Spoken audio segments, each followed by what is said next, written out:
Hey guys, Oscar Combs here with Parenting on Mission.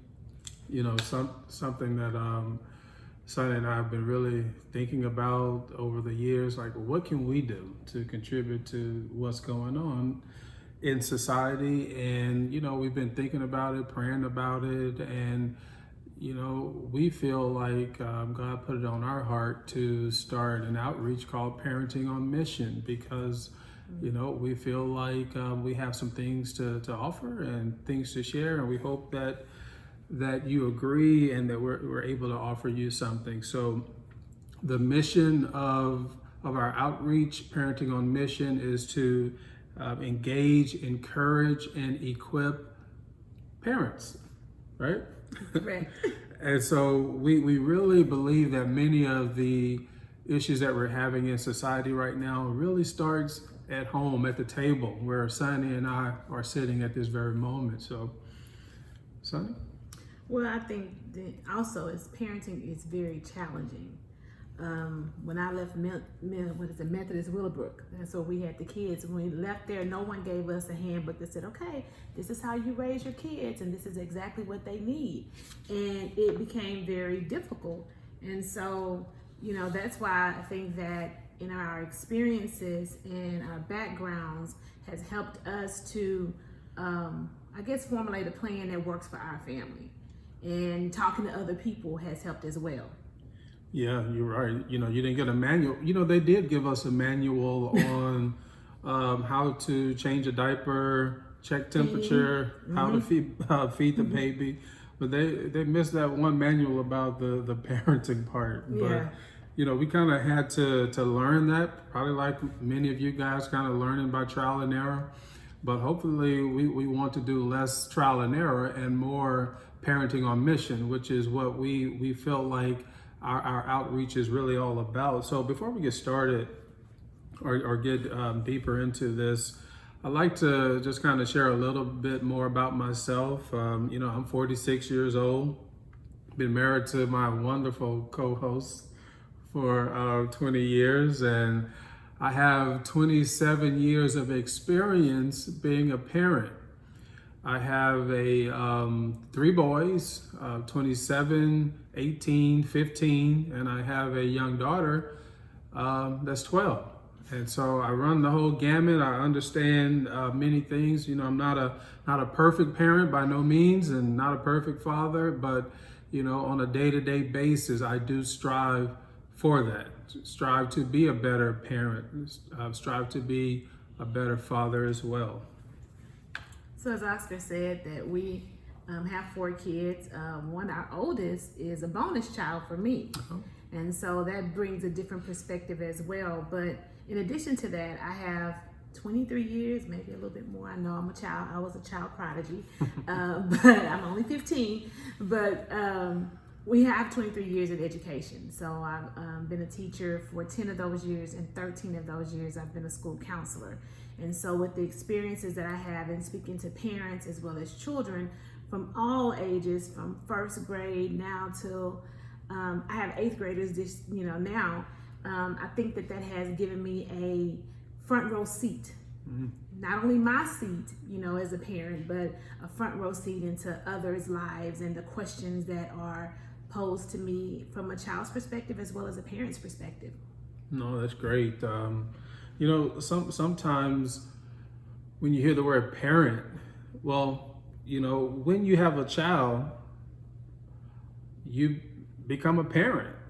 Yeah. And, when you look at the definition of parent, in the definition, it literally refers to one having offspring. Mm-hmm. It talks about having offspring or being a mother or a father, but there's really nothing that really tells you what a parent is. So, and I really don't believe that definition speaks to what a true parent is. True. Just having children, I guess biologically it does make you a parent, but the act of parenting is something that's totally different. And so I tried to come up with a definition that I felt that we could hang our hat on here at Parenting on Mission. And so I believe a parent is someone that accepts the full responsibility of the outcome of another human being's life. Like if you think about that, someone that accepts the full responsibility. So I feel like when I have my children, and even now, as I'm working to parent them at their different ages, I take on that full responsibility. I will wake up every morning and try to make sure that I'm taking responsibility or helping them achieve a successful outcome in their life.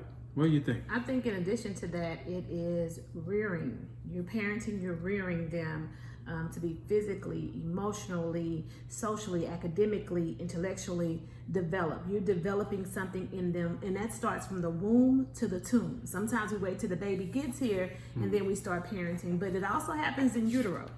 So I think it starts from that point on, and we don't stop parenting when they become adults. I don't know about you. My mom is still my mom, and she still parents me in certain aspects of my life because she's gone through things that I haven't reached yet.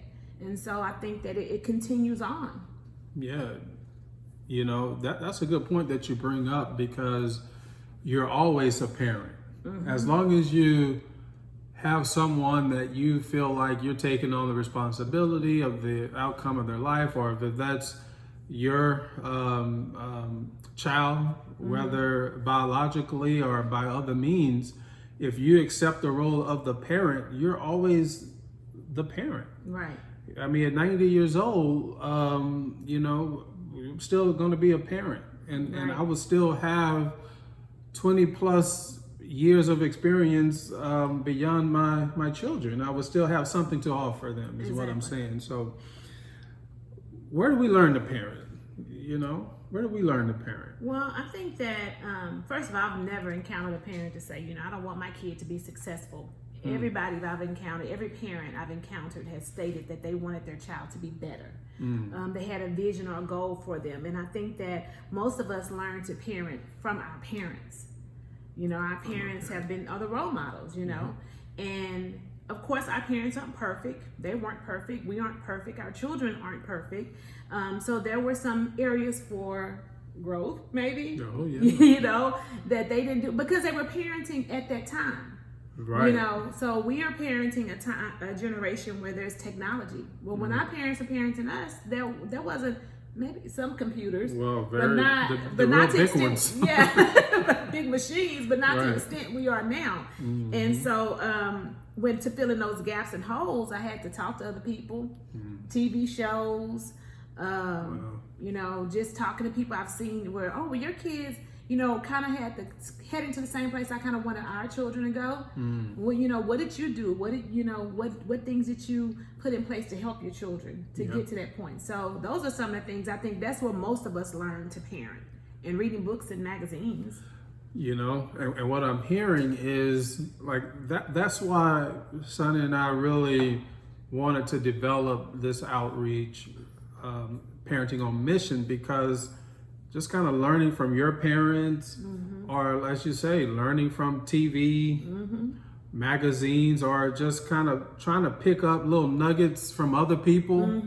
Like, that's great, but just think about if anything that you've done successfully in your life, you probably had a mission towards it and a vision, and put some goals in place to achieve it, and it was less trial and error, but more strategic. And that's where we feel like as parenting, we need to get better at being more mission focused with our parenting and with our children. And, just like you, Suni, I learned from my parents. I grew up in a household with a father, a mother, 5 sisters and 4 brothers.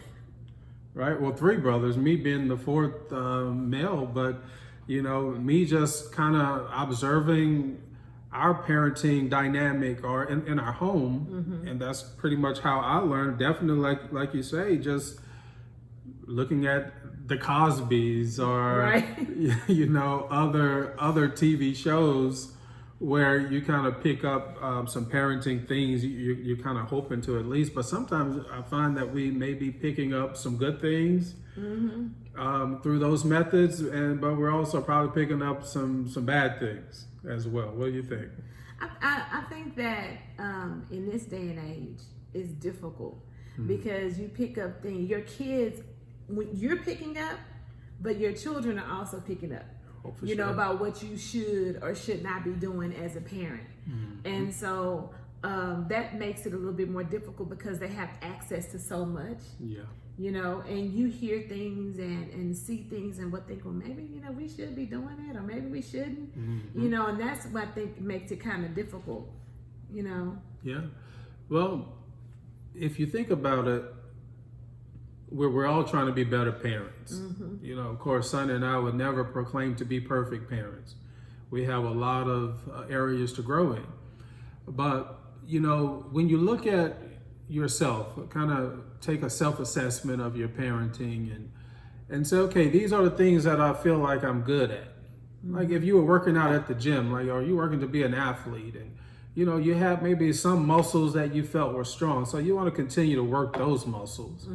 But if you have some areas where you feel like you need to improve upon, that just means that you need to work more to build those muscles up, right? Exactly. Yeah, it's not a good or bad, but it's a, you know, recognizing that there's an opportunity here for me to build these muscles, get them a little stronger, right? So I think too that you being aware, you know, of your family dynamic. You know, when, like I said, you bringing things on, like you know, learn to parent 5 kids, 5 girls, 4 boys. Right. In my household, it was 2 girls, and then there were 2 additional girls because my sister and I were the bonus kids. You know, in some instance. So learning that, you know, and trying to bring that together and taking what we've learned and bring it together helps to establish that, you know, parenting, learning how to make what we both encountered work for us. Yeah, no, that's so true.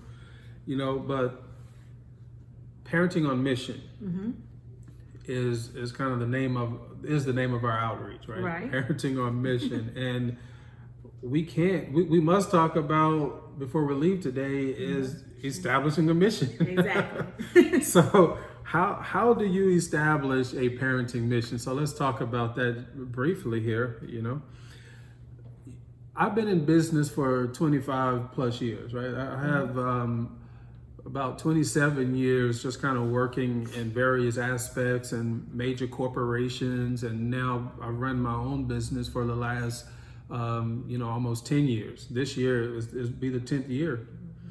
And what I find in business and in any business, Amazon, Google, you name them, they all had to start with a mission. Right. Like if they didn't have a mission, they wouldn't be where they are today. If I didn't have a mission for my company, it wouldn't be where it is today. It would have failed already, because most businesses literally fail within the first five years, right? And so here we are working on the 10th year. So thank you, God, and that's a blessing. That is a blessing. But beyond praying and things of that nature, I also had to put some work in, a mission, right? I had to establish a mission. So what is a mission? So a mission statement defines what the company does. It defines what the objectives of the company are. And it even talks about how we're going to achieve those objectives. So beyond just saying I'm a parent of 3, I'm also putting in things about how I'm going to help them achieve those, my 3 kids, for example, achieve those objectives. Of course, you know, just using the example, right. Trying to bring that analogy. So parenting is no different. You know, we have to establish objectives for us as parents, for one, our mission statement, right? And objectives for our children as part of our parenting mission statement, and then put in ways that we're going to help our children achieve those objectives. What do you think about it? I think that before you can have a mission, you got to have a vision. Oh, okay. You know, yeah, so I think that establishing what your vision is, and then you come up with your mission. So your vision most times for us as parents is you want, and it's not to be, what career you want to be in, Right. or, how tall, or, how short, or whatever it is, those physical things would be considered, or even societal things as far as status. Wow. But more talking about your character of your children. Do you want them to be honest and have integrity? So a lot of times, when we have that vision is about what type of person that we want them to be. Yeah. Are they going to be trustworthy? If they're going to be leaders, are they going to be responsible leaders? So when you have that vision, then you are able to create the mission around the vision. Wow. And so I think making sure that our words and the choices we make for our children in that mission is what's going to drive our decisions. Yeah. Wow. Yeah. You hit on some really good points there. I just want to touch on one is, if you guys think about what Suni said, is really looking at that character that we're trying to build, for one, maybe within ourselves as parents, but then also within our children. But just think about it. If you had like a child that was a really good athlete, for example, you probably, a parent to get a child to that level probably had to spend money, spend a lot of time, actually helping them practice. For example, if they're playing basketball, like literally out there helping them shoot and getting that shot down to perfection, right? We have to do those exact same things when it comes to, like you say, their character. But when you talked about the basketball, that's the same thing. We have a vision sometimes for our children for sports. Okay. I want my child, the vision is for you to be in the NBA, And so then we plan out this mission, like you said, we practice, we have you training with this person and that person. And that's just kind of same thing, I guess. It would be a better example because we see that a lot, of we have these visions for other things, but not who the core values of our children. Yeah. And I think that that's what's so important. And that's what helps them be more successful. Sure. Their core values. Yeah, because many times we get them to that level, but because of the character flaws or other things that we haven't invested into them, they're not able to succeed even at those other things that we've invested all that time and money other people, like self-esteem. So I think sometimes we forget about that, building their esteem and who they are, so that others aren't able to sway them from what the core values are. That's true. Well, just to kind of reiterate on our topic here is just making sure that as a parent or as parents, that we are establishing a parenting mission statement. And what do we say a parenting mission statement is really defining who you are or want to be as a parent, and establishing objectives to accomplish that, and executing, working to execute it. So let's kind of come up with that mission statement. Maybe as a takeaway, we challenge you to sit down and, maybe if you're a single parent, or if you guys, as a mother and father, sit down together and really think about what is our parenting mission and come up with the mission statement. All right, so go ahead. I'm sorry. Go on. Well, go ahead. I just wanted to make sure that before we go, that we encourage all parents, that we all know that this is not easy. It's not for the faint at heart. But, if your desire is for your children to be the absolute best, and even if it isn't, but I've never met a parent that didn't want the best. But whatever the case may be, know that when you're doing your best, you're doing your best. And we applaud you and applaud yourself. Giving yourself grace as a parent. Because sometimes we're so hard on ourselves and making mistakes, which makes us thinking or being afraid to make a mistake, that it hinders us from parenting the way that we know that we kind of should. In some instances, make mistakes. Yeah. So pat yourselves on the back and know that you are a good parent. You're a good parent, babe. Thank you, babe. You too, boo. you're a good parent. But you know, do that because we know it's difficult, and we need to encourage ourselves and each other. And that's the main purpose of this. Right. Is to engage, equip, and encourage one another to be good parents. All right. Well, We're in our parenting journey. In our parenting journey. Yeah. Because, you know, it never ends. It never ends. Womb to the tomb. And so we would like to encourage you to subscribe, like, and share, right? Subscribe to our channel, like the video, and share the video with maybe other parents that you know need help and information along their parenting journey. And that's what this is all about. Parenting on Mission is all about. It's not about us proclaiming to be perfect parents, but it is definitely about us sharing information with you that we feel like we have perfected in a way. And so hopefully we can share some of that and you find it beneficial. So remember to tune in for our next episode. I'm really excited about it, but we're not going to tell them about it. You're going to have to tune into the page and follow our post, and we will reveal our next topic, and we'll be coming to you in video pretty soon. But in the meantime, go parent on mission. And can I offer one other thing? Sure. Don't forget to have your vision, and then you create your mission, and then that just drives your decisions as you parent. Be encouraged and keep doing a great job. Bye-bye now.